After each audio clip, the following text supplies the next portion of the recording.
नमस्कार। मैं चंदन कुमार। बहुत बातें हो रही हैं अपने बिहार के मुख्यमंत्री नीतीश कुमार के बारे में, खासकर जब से वो G20 के समिट में राष्ट्रपति महामहिम द्रौपदी मुर्मू के डिनर इवेंट में प्रधानमंत्री मोदी और अमेरिकी राष्ट्रपति बाइडेन के साथ बात करते हुए उनकी तस्वीर वायरल हुई है। तब से बिहार में चर्चा का बाजार फिर से गर्म है कि क्या नीतीश कुमार फिर से पलटी मारेंगे। अब देखिए, जो माहौल है उसे ध्यान से देखेंगे तो आपको पता चलेगा कि नेताओं से ज्यादा जो कुछ पत्रकार इस बात को लेकर ज्यादा उत्साहित और खूब चर्चा कर रहे हैं दिन रात कि नीतीश कुमार इस बार फिर से पाला बदल सकते हैं। अब इसकी क्या सच्चाई है या कह लें कि इसके पीछे कितनी सच्चाई है, इसके बारे में मैं कुछ नहीं कहूंगा। हालांकि बहुत सारे सोशल मीडिया वाले चैनल भी इसे खूब बढ़ा चढ़ाकर दिखा तो रहे हैं और चर्चा भी कर रहे हैं इस पे।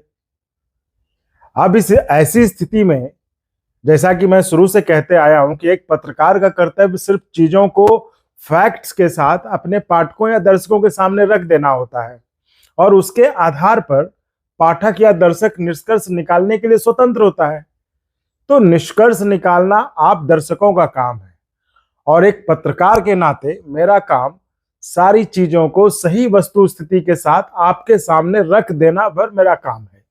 मैं ना तो इधर वाला ना उधर वाला पत्रकार हूं, बस एक पत्रकार हूं और पत्रकार ही रहना चाहता हूं। तो चलिए इस पर बात करते हैं कि क्या बिहार के सीएम फिर से पलटी मारेंगे, क्या है सच्चाई और क्यों इस तरह की खबरों को बार बार उड़ा दिया जाता है, यह भी समझने की बात है। और जब आप यह समझ लेंगे तो इस तरह की खबर उड़ाने से किसको फायदा है, तब आपको अंदाजा लग जाएगा कि बार बार हमेशा उड़ती इस तरह की खबरों को कब सीरियसली लेना और कब इग्नोर कर देना है। खैर, नीतीश कुमार क्या करते हैं वो तो जब करेंगे पता चल ही जाएगा। फिलहाल आप ये समझिए कि आखिर नीतीश कुमार की ताकत क्या है, जो वो खबरों में बने रहते हैं, जो कम सीट रहने के बावजूद हमेशा मुख्यमंत्री की कुर्सी पर वही बैठते हैं। ऐसी क्या बात है नीतीश कुमार में कि दोनों कैंप, चाहे वो आरजेडी का कैंप हो या बीजेपी का, दोनों नीतीश कुमार को अपने पाले में रखना चाहते हैं। जब नीतीश कुमार बीजेपी और आरजेडी दोनों में से एक के साथ नहीं होकर दूसरे के साथ सरकार में होते हैं तो दूसरे वाला नीतीश कुमार की आलोचना भी खूब करता है, लेकिन जैसे नीतीश कुमार साइड बदलते हैं तो उस पार्टी के लिए भगवान बन जाते हैं, है कि नहीं। आपको याद होगा कि पलटू चाचा और न जाने क्या क्या कहा आरजेडी के नेताओं ने नीतीश कुमार को, जब वो बिहार में बीजेपी के साथ सरकार चला रहे थे। और जब अब वही आरजेडी के पलटू चाचा आरजेडी के साथ हैं, अब तो वो आरजेडी के लिए भगवान है। अब किसी आरजेडी नेता से पूछ लीजिए नीतीश कुमार के बारे में तो वो तारीफ करते नहीं आएगा। ठीक उसी तरह अभी जो बीजेपी नीतीश कुमार को दिन रात कोसती है, वो उसी नीतीश कुमार को भगवान से कम थोड़ी ना मानते जब नीतीश कुमार उनके साथ सरकार में होते हैं। तो यह सब बताने का मतलब कि इस चीज को समझने की कोशिश करिए कि क्या ताकत है नीतीश कुमार की, जो दोनों साइड उन्हें अपनी ओर लेने के पलक पावड़े बिछाई रहती है। ऐसा क्या है नीतीश कुमार में, तो हम बताते हैं आपको वो ताकत क्या है जिसके कारण नीतीश कुमार जब मन चाहे तब अपनी मर्जी से साइड बदलते भी हैं और कोई चूं से चा तक नहीं करता है।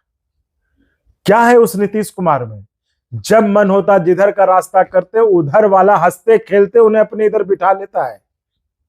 राजनीति में एंट्री के बाद अपने पहले 2 प्रयासों में निर्दलीय उम्मीदवारों से हारे नीतीश कुमार अब हार ही नहीं रहे, चाहे सीट कम हो या कुछ और।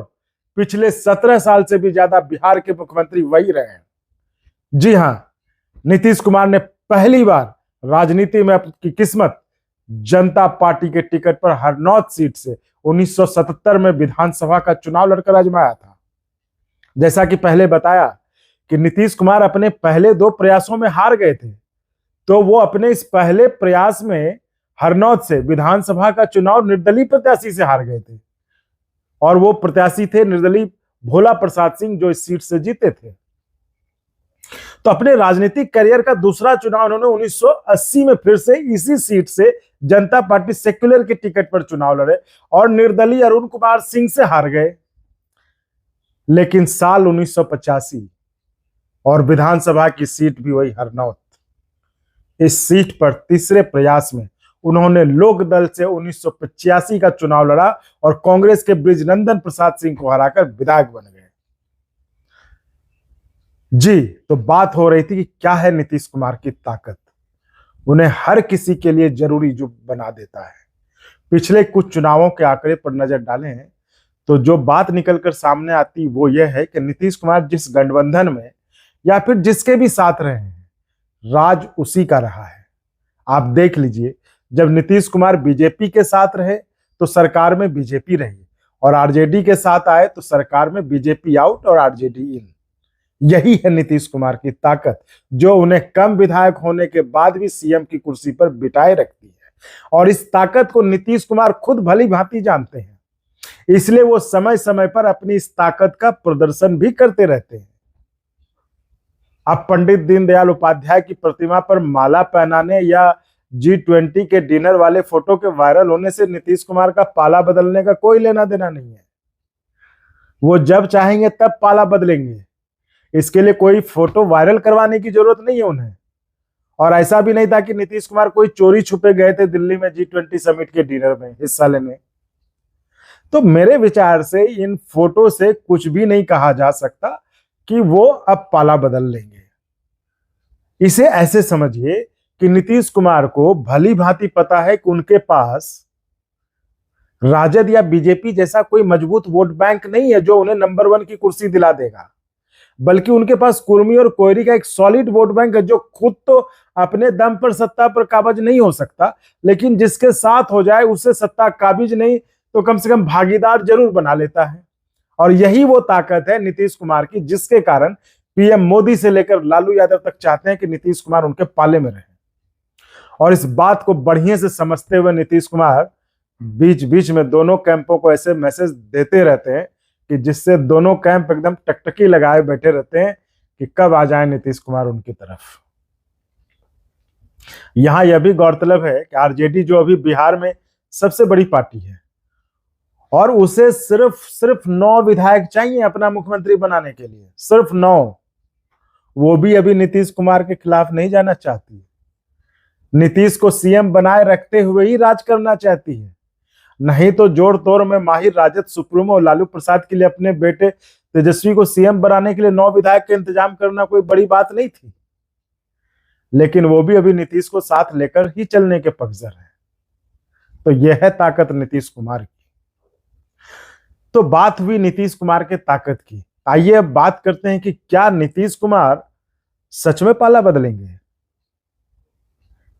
G20 में चले जाना या फिर ऐसे कुछ मैसेज देना कि वो पाला बदलने वाले हैं, वो जानबूझकर अटकलों का बाजार गर्म रखने के लिए ही ऐसा करते हैं, ताकि दोनों साइड में से चाहे बीजेपी को या आरजेडी कोई उनको हल्के में न ले। वो ये मैसेज देने की कोशिश करते हैं कि उनके लिए दोनों ओके है, इसलिए जिसके साथ वो सरकार में है वो ज्यादा उछल कूद ना मचाए, फिर यूं कहें कि ज्यादा प्रभावी होने की कोशिश ना करे या हावी होने की कोशिश ना करें।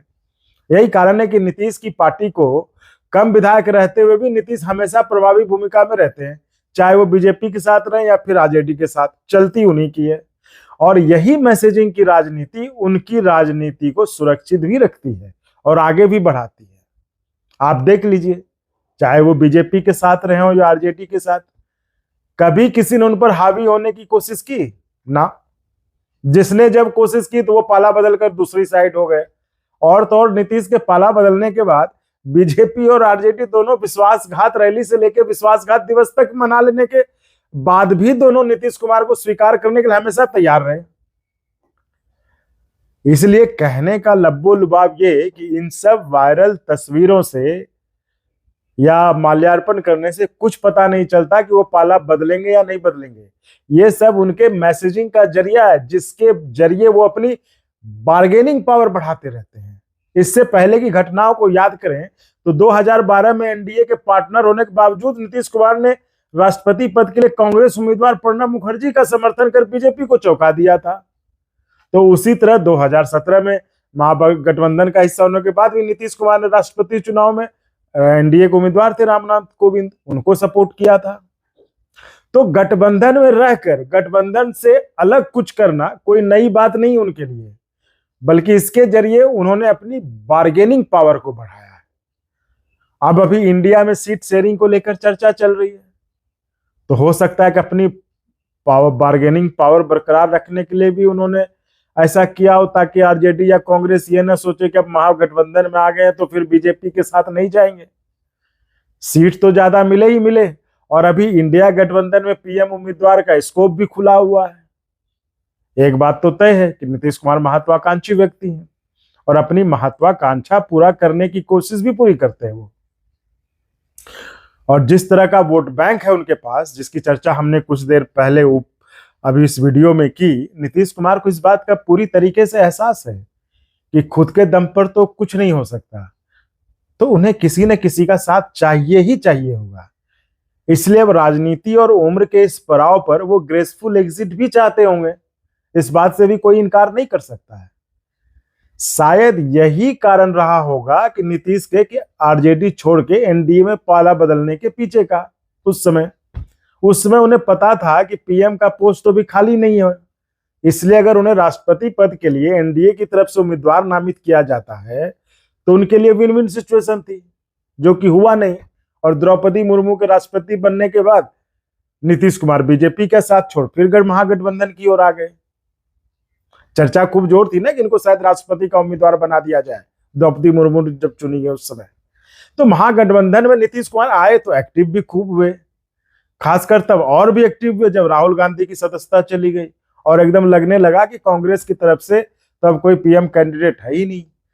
तो अब बात यह है कि नीतीश कुमार को पता है कि बीजेपी जाने से उन्हें ना तो कोई पीएम कैंडिडेट बनाएगा, ना ही कोई राष्ट्रपति का चुनाव होने वाला है अभी। तो इंडिया अलायंस में तो फिर भी संभावना है अभी। तो अब आप निष्कर्ष निकाल लीजिए और एजेंडाधारी प्लेटफॉर्म के बहकावे में आए बगैर खुद तय कर लीजिए कि क्या होगा नीतीश कुमार का अगला कदम।